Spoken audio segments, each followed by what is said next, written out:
Hello, and welcome to the first episode of Prison Breaking with Sara and Paul. I'm Paul. And I'm Sara. And we're friends. We are. Not Not best friends kind of thing. No. We're adults. We don't have best friends, but we're good friends. You don't have a bestie? I mean, I have a friend that I've been friends with since I was 3, but I'm not going to, I don't know. It seems weird. We're just regular. Let's just say we're good friends. And we became friends doing a television program called Prison Break. And that's what we're going to rewatch here today and going forward with you fine people because all silliness aside, because it meant something to us. It meant something to a lot of people. It was it kind of was a bit of a rocket ship, that show. Mm-hmm. And things change, right? Yeah. When you look back at them, I think we've been talking about how rewatching it feels like watching different people than we are now. Yep. Different and contexts. a different time in the country and a different time on television. Television is so different now. Mm-hmm. And it's been really fun to go back and thought it would be fun to kind of include the audience in on that. So here's what we'll do. Every week, every episode, we will watch the show together. We'll record our reactions as we talk about the show. And then we will play the reaction clips for the audience and talk about each one of those moments. And sometimes we'll have some guests on to talk about the show, creators, actors, directors, crew, maybe even some fans of the show. And then we'll start off right before we jump in with our version of Harper's Index. Sara, tell them what Harper's Index is. So Harper's Index, for those of you who read Harper's Magazine, there's this wonderful page of statistics that tell a story. Random statistics about the culture, about geographical things, about all sorts of minutia that is fascinating. And we'll be doing that about each episode that we present. Which we are going to call the Callistein Index. Which is a combination of our names that Sara came up with. Adelstein. The Adelstein. Sara Waynelstein. It doesn't, none of it's. The Adelstein, by the way, sounds like something for which you need antibiotics. Correct. So, and we're going to give you facts and locate you a little bit in pop culture so that we have some sense of what the world was like when this show was airing, pre-streaming. Those years ago. All those years ago, before Paul and I had children. Diddly-doo. This is our rewind That's our flashback song. Okay, so here, the very first Callistein Index. Title, Pilot. Writer, Paul T. Schering. Director, Brett Ratner. More on that later. The pilot premiered August 29th, 2005 at 8 p.m. Remember, this is all before streaming existed or anything like that. Quick plot refresher. Michael Scofield is imprisoned in Fox River State Penitentiary. He finds his brother Lincoln Burrows, who is a death row prisoner, and tells him that he is going to break them both out of prison.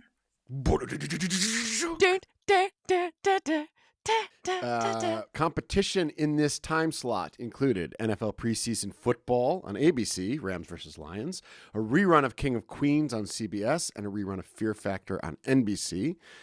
Ratings-wise, overnight ratings clocked in at 10.51 million viewers. Wow. Fox's highest summertime Monday rating since 1998 with Ally McBeal and Melrose Place. And I do believe that we were at 8 p.m. and that 24 was at 9 p.m.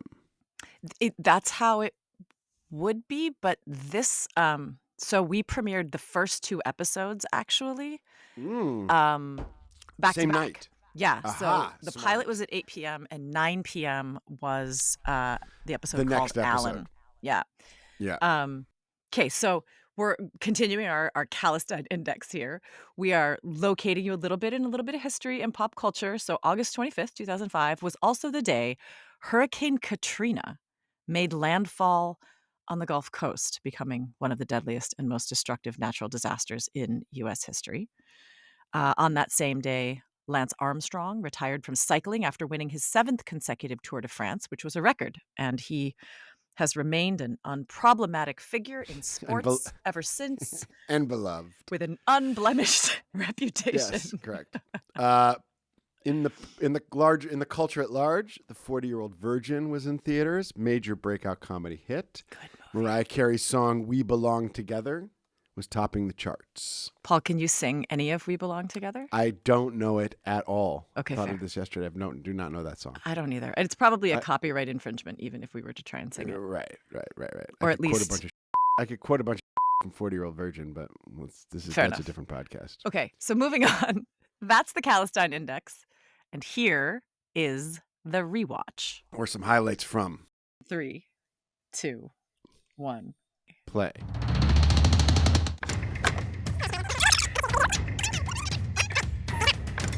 Did you audition for Sara? Or was it an offer? Offer? I'd never done anything. Oh, so that's, yeah. You know what I auditioned for originally? Tell me it was Lincoln. It was Lincoln, and this was the audition scene.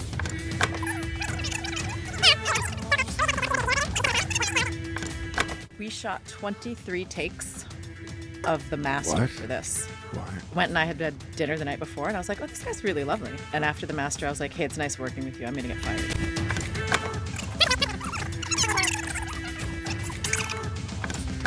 I think a really cool thing about this pilot, which is smart, is that there's a lot of tension, and then we're 2/3 of the way through, and then there's real violence. And with that, we'll be right back.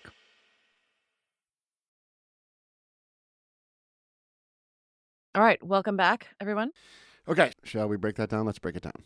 Break down. Oh. We're going to make the jokes.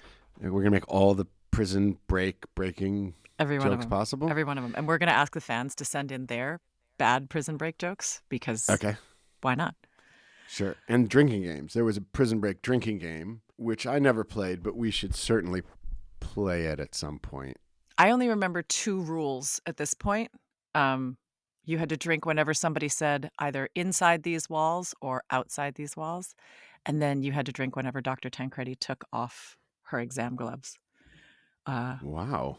Yeah, and I remember that because there was an episode where we tried to work in 5 pairs of exam gloves in one scene. Because you were like, let's get these people drunk. Let's make sure the people have a good time. I have also played a doctor on television, and I had real trouble with the gloves. The gloves are a trial. They're a trial. It's a thing. Yeah, and you get the powder all over your hands. Oh, yeah. And then you touch it's your impossible to trousers do. Very hard to do looking slick. Wait, let's start with how you came to the show. Because you came to the show with a career. I did not. I mean, ish. I was older than you. I was 30. You're still older than me. Correct. 35. I think I had been recurring on a couple of shows. I had done a lot of theater in Chicago. I had been in some movies, and I had been a series regular on one show. I had been going back and forth from Chicago to LA for years, and I had worked. I'd done some pilots that didn't go, etc. And I didn't want to live in LA until I had an established career. But by early 2000s, I found myself spending about 6 to 7 months a year in LA, and I was like, okay, it's time to move. I got rid of my apartment in Chicago. I moved to LA, and I promptly didn't work for 6 months to a year or something. Which feels super normal. I mean, it's just how it goes. And then I got Prison Break, which shot in Chicago. And where did you move to when you moved? I lived with my brother and his wife and daughter. Okay, because I feel like I saw you. We bought an apartment in Wicker Park, and I feel like I would see you running all the time. Yeah, they were right nearby. They're 2 blocks from there. Oh yeah, that was a great neighborhood, by the way. I put a pin in something you said earlier during our rewatch that you almost turned this down, or you almost didn't do it 3 times because you started by reading for Lincoln. Well, that was so I started reading. I read for Lincoln, just bananas to me. And I was like, "Oh, this would be so fun! I will just never stop lifting weights." And then they called me. They wanted me to read for Kellerman, which I did, and it was, in the I'm like Dr. Tancredi. I mean, it's 2 scenes. You have no idea what it is. Yeah, none. It's 2 scenes. They don't tell you anything. You're like, I'm just going to make a guy up. Yep. So I made a guy up. They liked the guy, and they made me an offer, and I don't remember the exact conflict, but I think I had already gotten a Bill Lawrence pilot, and there was some other stuff going on in my life, and I was like, this just doesn't seem like the right timing. And then people were like, yeah, but you never know what something like this could turn into, so just do it. And they said, I had like 24 hours to think about it, and then they called and they're like, we're literally about to offer it to the other person. So, and I know who that person was. Do you? But I won't say because I do. Yeah, no, you can't say.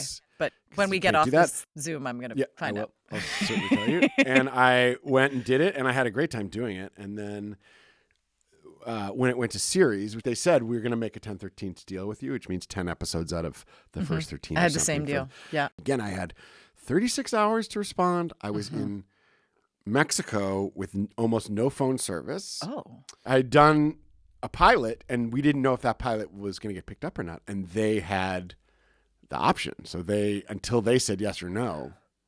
Right. And I'd lost a huge job a few years earlier because of a scheduling conflict. So it was a particularly sore subject with me. I was like, I can't believe this is going to happen. This is just my life. Yeah. And then I'm in Mexico, and I had had a lawyer. Some people in entertainment have lawyers, and you're like, I don't know. What do I need a lawyer? I needed to look at one contract, and that person was getting 5% for years. And I was like, what is the value of this? And then that lawyer, who's wonderful, she called her boss, who is a very powerful lawyer. He's been in the business forever. The shark from Jaws is named after him. Oh, Bruce. Yeah, that's right. Sure. Bruce. And a wonderful man. He got, in about 25 minutes, I'm not kidding, the heads of each studio on the phone. Yep. And said, kids, figure it out. We have this problem, da-da-da-da-da. And the studio goes, don't tell anybody, but we're not going to pick that show up. So he's free to go and just do it. And that guy earned that 5% and I was like, that was 10 years in time. Yep. Correct.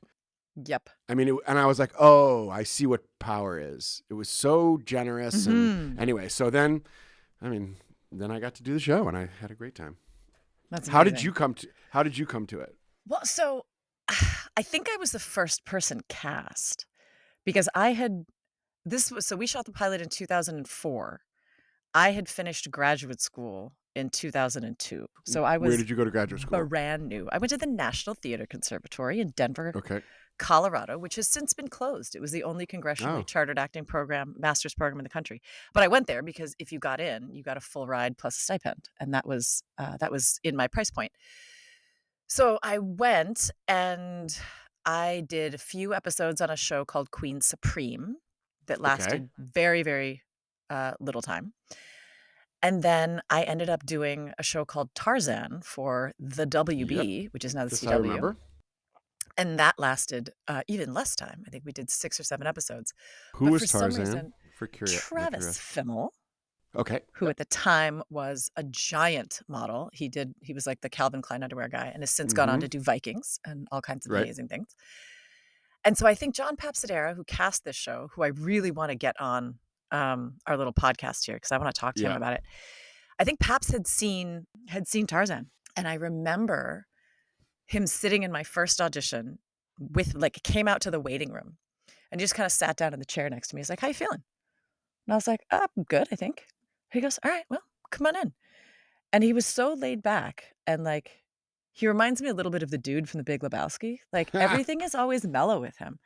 And he read with me, and I knew nothing about how the business worked. And so then they called me back for studio network. Was it just him? Yeah. And a reader or whatever? Uh-huh. Yeah. I think it was a pre-read, right? I hadn't been in the business long, so they were just we don't even know if she can act. Right. And I'm curious, was it taped? Yeah, I believe so. It was? I think so. I mean, I'm going back a long ways here. Well, you're not dating now. But so 2 things happened that might be noteworthy in my callback. The first was, actually, I dug out the sides. I have them here. These are my audition sides. So the first thing that happened. Hold them up. I know that you guys can't see it, but I'm on Zoom, and I want to see the old-timey sides. I also I've like got to see what actors do. on the back with my actions, objectives, and obstacles. Yes. My drama school homework. So Meisner-y. So no, not Meisner. That's Stanislavski. I never studied Meisner. Oh, maybe it's Meisner. I don't know. I never studied it. Maybe I'd be better if I had. So, okay. So 2 things happen. Well, I have to correct because hold on. I feel like we're going to get all sorts of angry actor emails if this show ever sees the light of day. That would be amazing. I would like to clarify that, of course, Stanislavski started with the objectives, but I I learned it through the Meisner technique, which was kind of a distillation of Stanislavski's thing into action words, etc. Oh. Yeah, again, maybe this is why they shut down the National Theater Conservatory. Because we didn't have that right. Maybe I should have. Yes, I'm no, sure I love this can of worms. I'm sure the Congress really dug into that one and was like, we cannot clearly support this misreading of Stanislavski's oeuvre. I think probably the congressional decision went something like this. Wait, we have a National Theater Conservatory? Good God, get rid of that. So I'm in the audition. It's the studio's there, the network is there, Brett Ratner is there. And it's the second audition scene, I think. And first of all, this is an interesting difference. The second scene, there's only 2 scenes in the pilot, right? They had sent me the script and gone, we'd like you to audition for Veronica. And I was like, I don't like Veronica. I like Sara because she handles everything with humor and irony. Not realizing that Veronica was going to be the female lead of the show, make vastly more money, and have a better deal. I was just like, I don't know, I like her better. So sometimes ignorance is useful. So it starts with Sara looks over Michael's charts. Can you? Yeah, of course. I was going to say, that's actually, you made obviously the right decision, because not just because of how it turned out, but you already knew, which is impressive, to follow your gut for what you thought was going to be most satisfying and interesting. I mean, that sometimes takes a long, long time to figure out. I certainly didn't have that clarity of mind all the time. So I don't know. I wouldn't quite call that ignorance, but go on. Well, I mean, for what it's worth, actually, to contextualize it, and not to dog on the show that that gave me my start, but I remember reading Tarzan and going, I don't think this is very good. And I was talked out of that by a lot of people who knew the business better than I did. And in the end, the show was canceled because it wasn't very good. And so I think there was just a tiny part of me as I read this script that went, maybe just trust your gut a little bit. At the end of the day, like, our taste is a big part of what we have. I mean, there was buzz around the show because of Ratner, but everyone was like, Prison Break. I mean, the show was called The Untitled Prison Break Project because they thought that was a dumb title for a long time. Dumb title. Yes, I remember Jon Stewart made fun of it. Did he? Yeah. Jon Stewart knew we were alive? That makes me really happy. It was that year, too. It was right around. He said, Prison Break, what could that show be? It was like one of those jokes about, like... Yeah. I mean, not to mention what happens when they get out. Isn't it giving it away? Yeah. And we should probably back up into the small origin of the show. It was designed, I think Paul Schering told me once, it was designed to be a 1 season, maybe a 2 season. Oh, show. I thought it was a 2-season idea. Oh, right. I thought it was season 1 is the breakout, and season 2 is the exoneration, like on the run and exoneration. Right. All right. So hold on. Just to be par for the course. Okay. So you go in to read for Sara Tancredi because you didn't want to read for Veronica, and Pap Sedera comes out and sits down next to you and goes, "How you doing?" And you go, "He's pretty super good. Sweet." Yeah. We do the thing.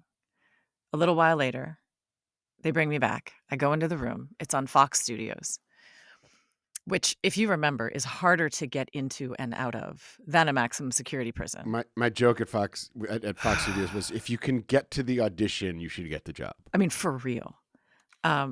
P.S. Once when we were working there during season 4, the guy at the guard shack who saw me 3-4 times a week, I forgot my ID. And he sent me home to get it. Oh my God. And I was like, I don't want to be a jerk. I'm not saying, do you know who I am? But you do know who I am because you see me every day and you know that I'm not here to steal the original, like, film stock of The Sound of Music or something. Anyway, so I get through, which is already amazing. I park in the parking garage. I close the door and I realize my keys are in the car. I've left the keys in the ignition. They're off. But I'm like, oh, mother of God, I have closed the door of my, whatever it was, I think it was a very old Subaru, with my keys in there. And I just sort of went, I can't think about this right now. Right. So I go in and I audition. So wait, when did you realize they were in the car? Like as soon as you I shut it? Closed the door. and tried the handle and discovered it was locked. And then you had a 15-minute walk ahead of you to get from your car through security because it's Fox. Because it's like a half mile away. Yeah. And I was like, I just can't think about this. Yeah. So I walk in the room. It's Ratner, it's the studio's executives, it's the network executives. Papsadera must have been there. It's actually a relatively small room. I've done some of these, studio network tests in giant cavernous halls that are very intimidating. It was relatively intimate. First thing that's an interesting difference is the first lines of the scene 2. Sara says, "You went to Georgetown." Michael says, "It says that there. You've been checking up on me." Sara says, "I like to know my patients. I went to Trinity, graduated 2 years after you." They changed those later to Northwestern and something else, which I thought was sort of interesting. That it's very small fan fact, but between the audition and filming the pilot, they shifted us to Midwestern schools. So I guess he never left. Is the thing. So it goes on. Maybe we met somewhere, drunk out at a bar. Sara says, "I would have remembered." Michael says, "Is that a compliment?" And for some reason, with no career, in the middle of a callback, I decide to change the line. Yeah. He says, "Is that a compliment?" And I just said, "No."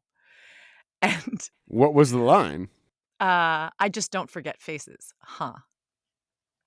And Ratner's head snaps up. And he looks at me as I'm doing this. And Papsadera kind of like cocks his head at me for a second. Oh, boy. And I realized Paul Schering is also sitting there. And I was like, well, that was a really dumb move. But I've already got my keys locked in my car. So how much worse could it get? I finished the audition. I go outside on a bench and I call AAA. And they were like, look, it's going to take us like 2 hours to get through Fox. So just stay where you are. Where are you? I tell them the name of the building. And they're like, just stay right there. We'll find you. We'll call you in your car when we can come tow your car. And you're like, I would, but all these executives and directors are about to file out of this freaking room. Them. And I had to sit there like, I don't know, maybe 45 minutes later. They finish all their callbacks and they all walk Did you see other women? Did you see other women go in for the role? Not that I remember, actually. Yeah. There may have been. I had so many other things in my brain at the time. So they all walked by, and I remember one of the executives looking at me with this like abject pity. Like, oh my God, this poor girl is so desperate that she's stalking us. So yeah, that's my that was how I got there.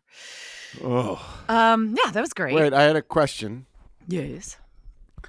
You said no. Did you say no? I'm good with faces, or did you just say no? I said no.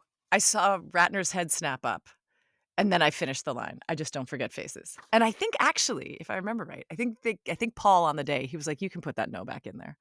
And I was like, I'm really sorry. I'm not trying to tell you how to write. He's like, no, I don't hate it. I was like, all right.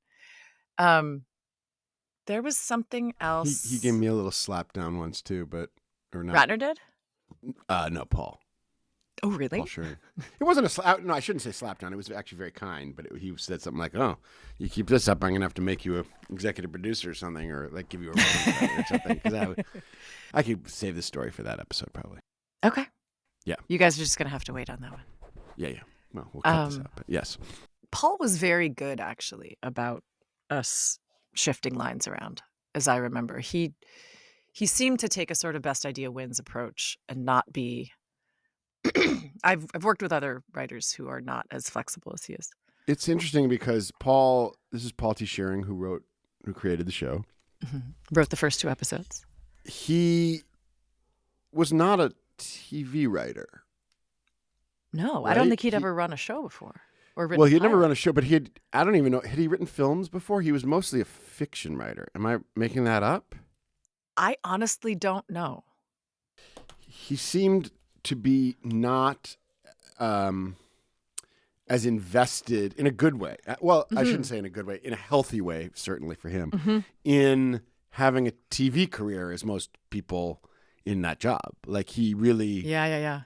He didn't seem precious about it. Well, and it was interesting because so much of that dialogue, I do remember reading the script going, this feels very specific. Like, this prison writing feels very specific. And I guess remember when chat rooms were a thing?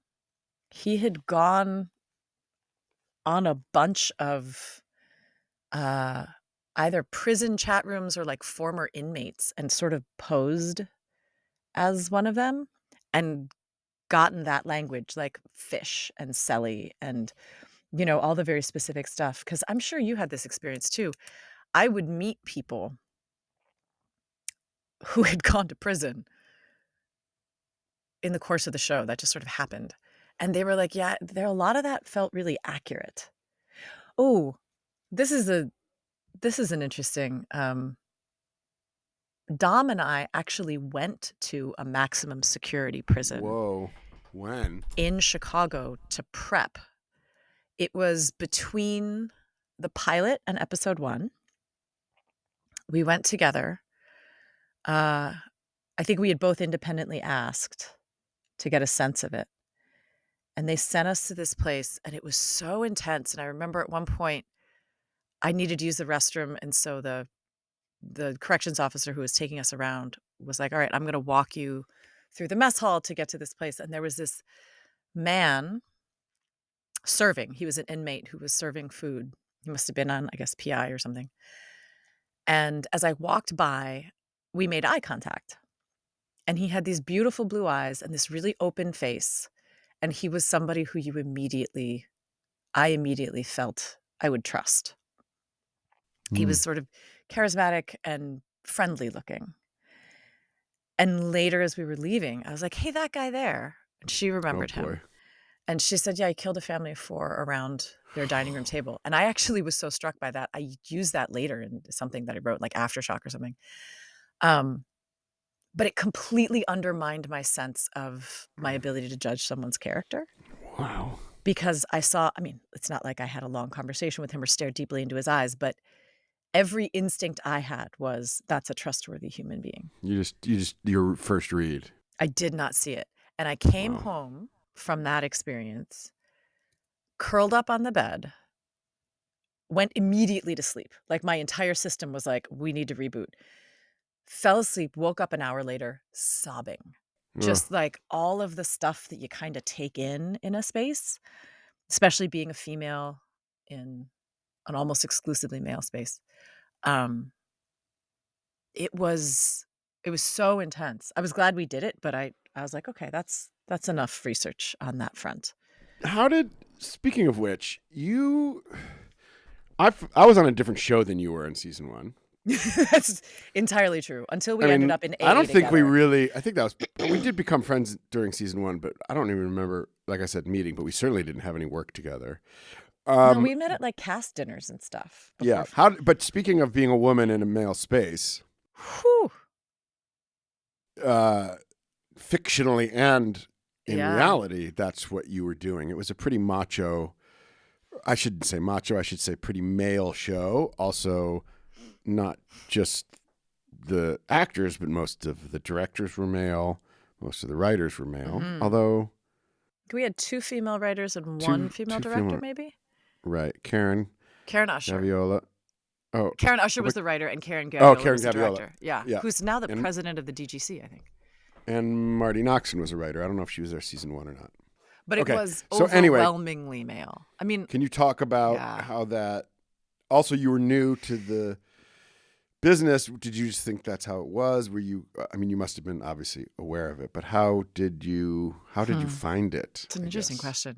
I mean, in some ways, I was siloed in my own show, which was a romantic drama. In one room with Wentworth. Right. I mean, we shot pretty early on, we did the Riot episodes. I think those were like 5 and 6. And those were pretty intense. But there was a certain point where, I would work 1, maybe 2 days an episode. Same. So much of it was the guys in the cells, in the yard, and that kind of thing. So I got to see the best of people in a lot of ways. Like Amaury was just this like ball of light that would be like, "Mommy," every time he saw me and like give me a big hug and stuff. And, I got to know people socially a little bit, but the sense of there was absolutely a sense of what it meant to walk from the trailers across the yard into the infirmary sets and not see another woman that wasn't hair and makeup. Yeah. Or Jenny Lee. Oh my gosh, do you remember Jenny Lee? She was our PA. She was this young woman. She wasn't real tall. And she would shout, "Rolling, rolling." Oh, yes. Oh, my Whitworth God. and I would, like, it made us die laughing. And it was so sweet. But she'd be like, from across the yard, she'd be like, "Rolling, rolling." I do remember Jenny Lee. Her voice would cut glass. Oh, God love her. She was so sweet. But it was a hugely male environment. And I didn't really notice until the business changed and my career changed. And I was no longer the one woman in the show because I mean, I think I had one frame with Robin where, like, she opens a door and I'm on the other side of it. I did have some scenes with the woman who played Nurse Katie, who was wonderful and who's passed away. Oh. Yeah, she passed away of, like, heart trouble or something. Do you remember her name? Gosh, I should. Dushawn, I think. Okay. She was wonderful, super warm, another one of those Chicago locals who's just, like, a really talented actor. But yeah, there was definitely a sense that we didn't have much status on the show, especially because I didn't, right? Like, I mean, my character, like you, I was given a 10/13 deal. Do you remember what number you were on the call sheet? I don't remember my number, but I remember when they were doing the billing. I was like, "Can I get last billing?" I was like, "Can I get and or with the last? Because I don't wanna have to fight for high numbers on the call sheet, and you don't really have anybody who would matter." So they're like, "We don't care." So it came out, and I got calls from all my friends in grad school. They're like, "And Sarah Wayne Callies? What has Sarah Wayne Callies done that deserves an and?" It's a significant billing. It was what they gave me instead of money. I mean, truly, like, it was years before I would find out how much less I was making than the rest of the cast, but that's the story for another time. Yeah. Okay, I'm not sure if we may or may not keep this, but I'm gonna ask you first. Do you have any Brett Ratner stories? Uh-huh. You wanna tell one? I have one that I can tell and one that I wouldn't tell because it was him being mean to somebody. I mean, saying something about an actor behind their back, which I was like, don't do that. He was dating one of the Williams sisters. Like Venus or Serena? Correct. While we were shooting. And I remember when we were shooting that scene with the bishop where Danny Hale and I go and sit down with the bishop, he was in an argument with his girlfriend, screaming on set, and would then be like, "That's not what I said. That's not, hold on. Rolling. Action. Hold on 1 second. Cut. That's not what I said. Let's go again. Listen. You're not listening to me." Like, he never hung up. Oh. And he was like, word. I was like, oh, this is like a 7th grade boy with a lot of power. he was just like, it was a little jaw dropping. So that was my Brett Ratner story. I'm sure that you have. Well, I mean, I have a few that I won't share, but the one, as we were thinking about this, I was like, I've never told this story before, and I think Brett has it coming. So, because again, I was new in the business, and this was one of those moments that a little bit just made me go, what job is this? Like, what is this workplace? I had come to set a couple days early. I always do this to watch the director direct and see what the tone of the show is and like what's going on. And so I'm standing because we shot in December of 2004. It was very cold in Chicago, as it is wont to be in summer. We'd gone over a few days. They were running behind, and there was a tent set up, the director's tent, in the middle of the field, and I showed up after lunch, and it's freezing, and Wentworth was there in like 50 layers of down, just trying to survive. And we just come in from lunch, and I was standing there by a heater. Brett sits down in the director's chair, pulls out a I'd never seen one of these actually. It was a disposable tongue scraper. Starts scraping his tongue.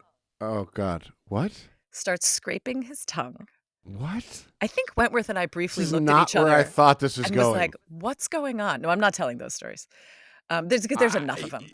I just did not see tongue scraper figuring in this.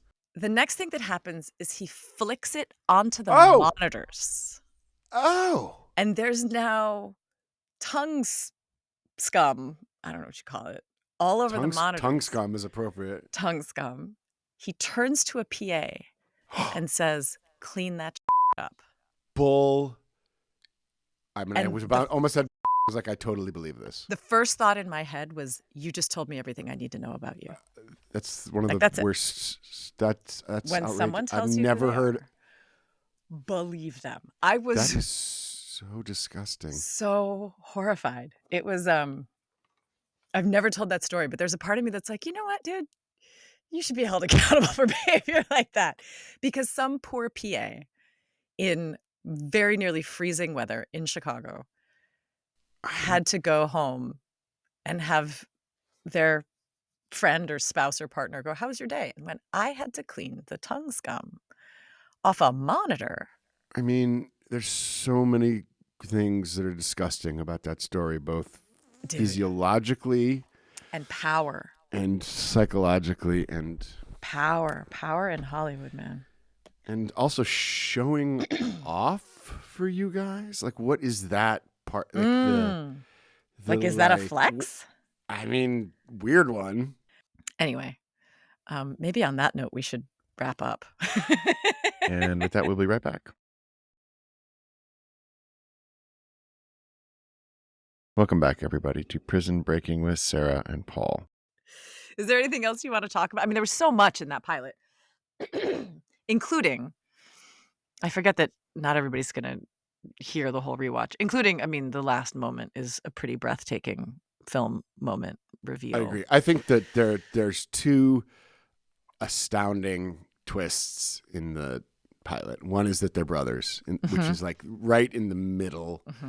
That great shot against the fence. Yes, just snap. Yes, and then kind of the sub reveal is when Lincoln sees him, and then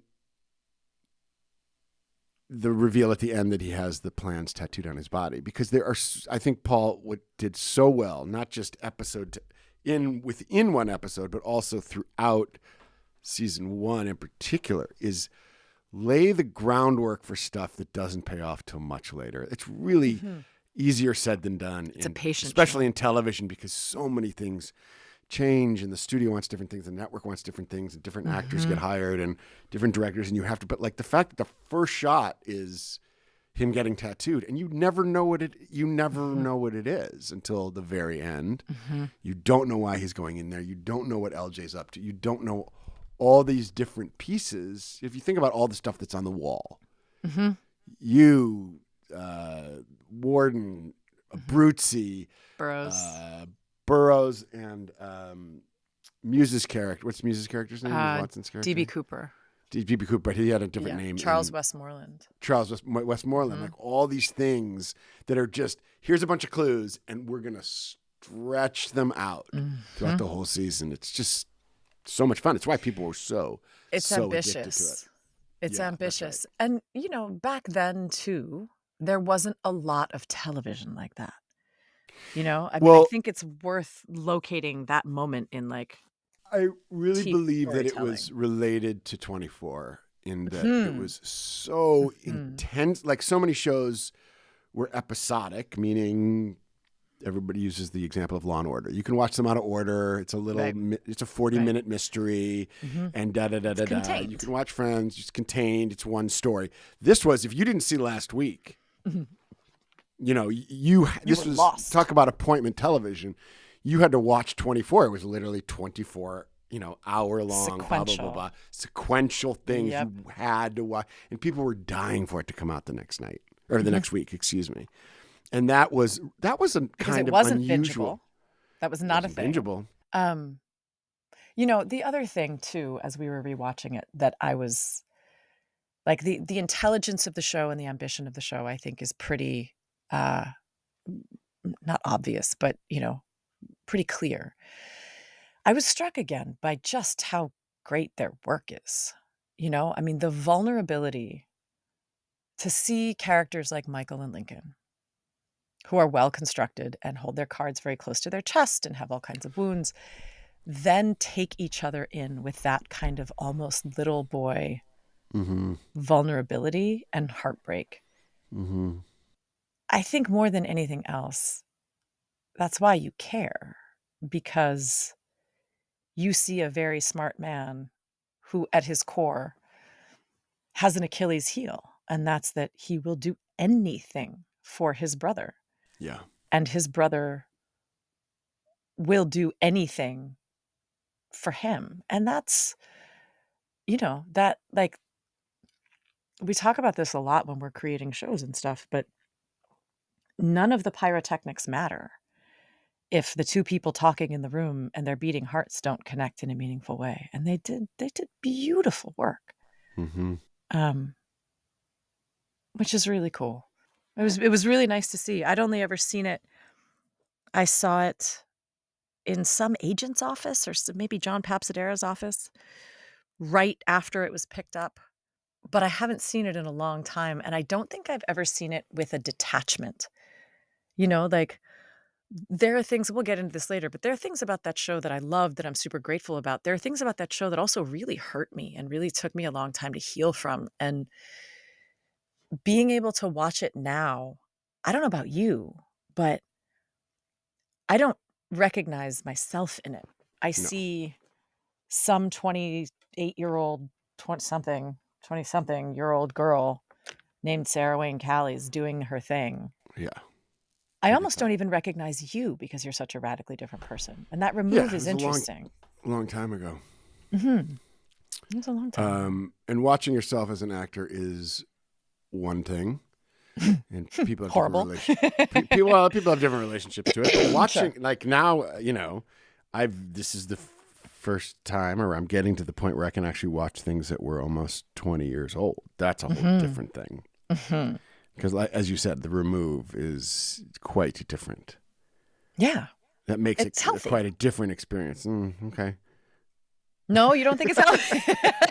It's part of why I was interested in doing this podcast. I was like, I think I'm ready to watch this again and sort of like love it and be grateful for it and contend with it and negotiate it. What do you disagree? Well, I want to hear why. I think that I don't disagree, but I mean it still comes with the challenges of watching yourself do something you're really not supposed to watch yourself do. And it is easier to contextualize now. I mean, I felt like at the time, or when I was getting used to watching myself, or trying to get used to watching myself, it was so I became so overwhelmingly whatever that I couldn't see other things. It almost became impossible to see the show. It almost became impossible to... because you were so critical of yourself? Just because it took up so much room to process. Oh, yeah. Okay. It was like a sensory overload. I remember one of my favorite actors, Kate Walsh, said to me once, "You're not supposed to see yourself from that angle. Like it's not even a mirror. You're not supposed to see yourself. It's like listening to yourself on a when we were kids on a cassette recorder and be like, that's what my voice sounds like." I mean, we do all this work as actors that you're self-conscious, of course, but you're trying to do human behavior work. Yeah.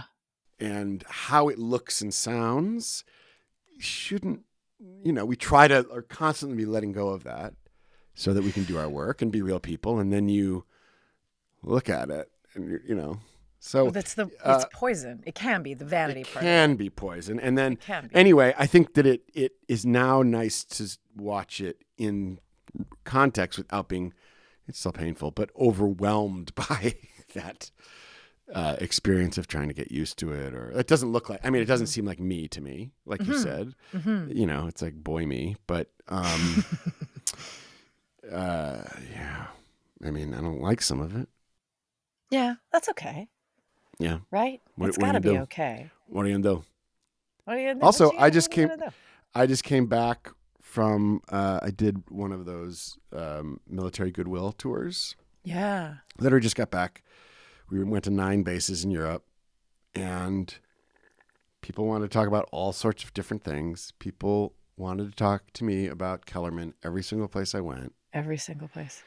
Yeah. And you're like, well, what I think about this is, who cares? Mm-hmm. One of my favorite none of my business, as they said, it's none of your business. Totally. Yeah. This amazing acting teacher, Larry Heck, he used to say, he's like, what you feel is irrelevant. What do they feel? That's the whole thing. And it meant something to people. I did not expect it to mean to people what it has. And that's pretty I love that extraordinary. I love that it has a thing that it was so not bingeable that it was addictive. And then now it has a life because it is so bingeable. I mean, I remember I have nieces that are in their early 20s, but when they were in high school, so this is already 10 years after the show's off the air, like a whole class of high school students in Minneapolis obsessed with Prison Break and just like ran through every season of it. Yeah. Because you could just boom, boom, boom, boom, boom, either on DVD or streaming or whatever it was. That's fun too, that it has that kind of life, because there is something about the show. There's something about the storytelling. Even like, there's no iPhones, there's no maybe because it's in prison, or maybe it's just the kind of storytelling that it just seems a little out of time in a good way. Like it doesn't feel evergreen quality. Yeah, it doesn't feel dated in that way. Wentworth used to talk about it as though it was a bit of a graphic novel. That there's a tone to it and a correct. It's not a sort of gritty slice of life. Slightly elevated. It's slightly elevated visually, slightly elevated in the dialogue and the characterization. Yeah. Yeah. I'd be curious. I don't think there's a way to find this out, but I remember one of my kids came home one day and was like, everybody in my class is watching your show. And I was like, not one of them will recognize me, because it was a long time ago. You look exactly okay. I don't do this, but you look very much the same. But I appreciate that. But nobody is going to watch the. Oh, it's not a compliment. You look every bit as broken as you did. Correct. 17 years. Just as up. But it is interesting to me. I would be curious to see if there are more people who have watched the show since it's been off the air. Then watched it. Look, 10.51 million viewers is insane. Like those numbers for now are bonkers. Now, not back then, not compared to like 24, but that's a big number. That's a lot of people. It's a big number. That's a lot of people. Okay, I want to wrap this up though, because people have things to do. So I'm going to bring us to our wrap up fan finale, where we discuss fan fiction, fan art, videos, etc. Okay. And by the way, anybody listening, you are welcome to send us yours. You can DM us on our Instagram at Prison Break Podcast. That's all one word. And subscribers will have access to the full uncut rewatch, so you can hit play, watch at home with us. Sometimes we'll say the stupid things and possibly something interesting. We're grateful that you're here with us. Thank you for being with us. Thank you for Prison Breaking with Paul and Sara. See you next time. Bye.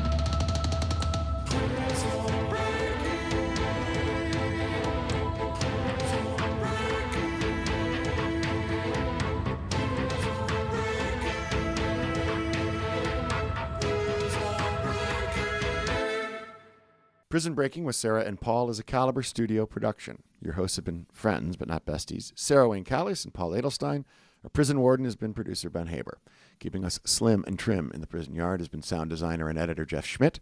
Keeping us up to date on the outside world is production assistant Drew Austin. Letting the world know what's been happening to us in prison is social media manager Emma Tolkien. Our music was done by Paul Adelstein. Our prison artist, logo, and brand designer is John Nunziato and Little Big Brands. Check them out at www.littlebigBrands.com. Follow us on Instagram at Prison Break Podcast. Email us at prisonbreaking@caliberstudio.com and call us at 401-3-P-Break. Prison Breaking with Sara and Paul has been a Caliber Studio production. Thank you for listening.